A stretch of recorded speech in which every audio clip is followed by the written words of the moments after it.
Being Jehovah's ambassador, I also have to meet lots of different creatures and stuff, and I have already met many different ones. I'm not able to talk a whole lot about this, so I thought I'd share an experience with you.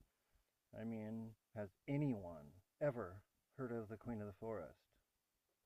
I didn't think so, because after knowing she was real and Jehovah Jireh, to the best of my knowledge, or it was Jesus that told me of her, and I got to see her. I could not find anything on the internet of her, any place, any place. She didn't appear as flesh to me. That doesn't mean that she couldn't, though she was green and she wasn't far from me, and we met kind of in an odd place.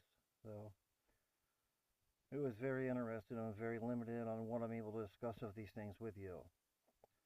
So I just thought that I'd share that with you, and I'm going to say things that you already know that they are there. Okay? So I'm able to touch on these things a little. Anyway, you know the Indians have totem poles and things, birds, different looking things on, alright? Well, and what it says in Revelations of the birds of the heavenly realms, when you see them sort of circle, I have seen many of them up there, different colored ones. Beautiful, and they didn't have to flap their giant wings in order to be where they were.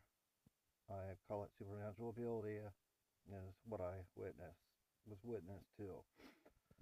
And I do not know how many different ones there is, though. I mean, I have seen lots of them, and I know there's some of them as big as Cessnas.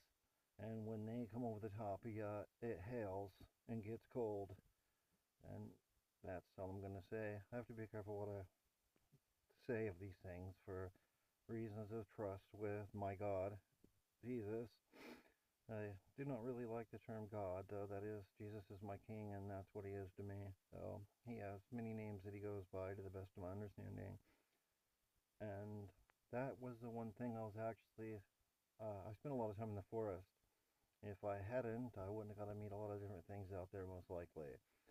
Though it's interesting, and I'd like to be able to say more. Though at this time, no. And I don't know if I ever get to say anything. I mean, a lot of these things, if you do not get chosen or if you do not believe in God, how do you expect to ever get to know what is actually around or anything? So you have to develop a personal relationship, a relationship with Him and be trusted in these things for any of these other things to be possible. So that's all I have time to say. So, and I'm limited on what I can